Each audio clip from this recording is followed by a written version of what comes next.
Welcome to the second edition of the vlog. My name is Jason. I am a 40-something league bowler, finding my feet after being away from full-time bowling for almost 30 years. In this series, I'll be sharing my experiences in leagues, tournaments, and practices as I learn more about the modern sport of bowling and how it's changed in the years since I was really active before. In this week's video, we're going to pick up where I left after last week's tournament experience. What I learned from my first time bowling on a challenge pattern was I have a lot of room to improve my overall release consistency.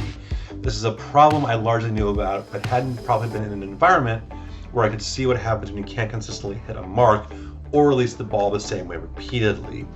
This isn't to say that I've been up there spraying the ball, but the differences between what I can do on a house shot and on a challenge shot are pretty obvious, and I've begun to take the steps to hopefully improve that area of my game. The first step here was to identify what was up.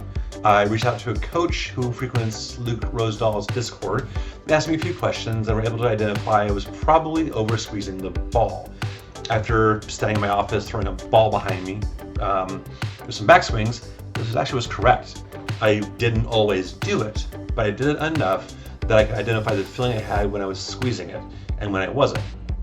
They gave me some suggestions for how I could really get the feel for not squeezing my hand, and I went into league this week last week actually, to try those out. I only lasted one game that week. I had pulled a muscle in my slide leg, so I wasn't really able to get a lot of time in with it. But in the time I was bowling, I was able to identify that I couldn't hold that position with my thumb. It pressed really hard against this tendon right here and kind of squeezed poorly on the nerve I've got there.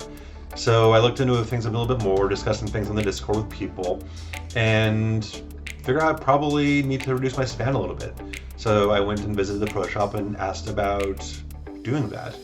For those who don't know, a span on a bowling ball is very simply the distance between the finger holes and the thumb holes. So I visited Simmons Pro Shop here in Chicago, told the operator that I wanted to look into reducing my span a little bit. He checked some things out in my hand, took measurements, and we spent a good deal of time talking and having him ask me to explain what it was I was trying to correct. But after some time, he was very good about asking good questions and talking things through, and he was able to get an effective understanding of what it was I was running into. That, plus the obvious grimace of pain I had picking on my face too, as it pressed here on this sore spot in my thumb and pinched the nerve. And that had him agreeing that I did indeed need a couple of adjustments. But because we wanted to make sure those changes would work before applying them to the entirety of my bag, we only changed the worst offender, the phase 2. Those changes resulted in the ball being significantly easier for me to hold, and it was immediately more comfortable for me to swing, even as standing in the shop. So, did they work? The short version is, heck yeah. To date, I haven't really been able to throw my phase 2 for much more than a few balls without getting frustrated at it sticking off my hand or just being really inconsistent with it going. But from the first ball and warm-ups this week at League, it was super comfortable, came off my hand really, really well. It was beautiful. My first ball in game 1 was a big 4, more to come on my split problems this week, but I threw 6 strikes with it in the first game. I would have shot 203 if I hadn't missed a 10 pin. More to come on my spare problems this week as well.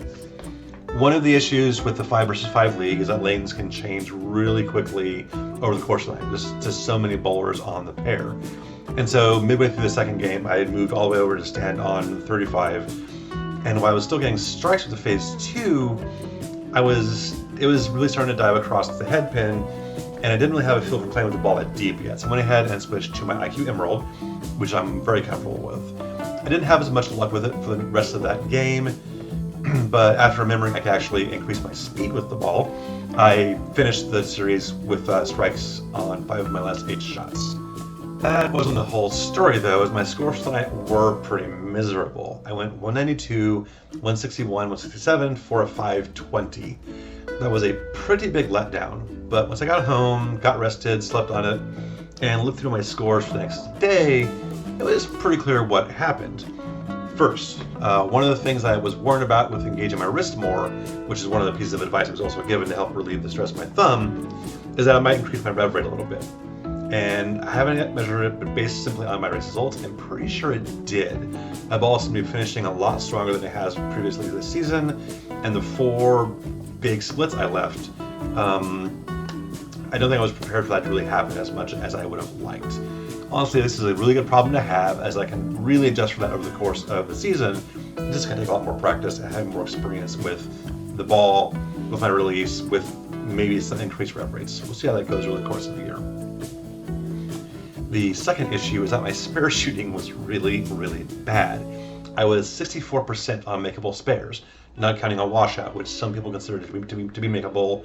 I'm not sure about it for myself yet, and that is largely unforgivable.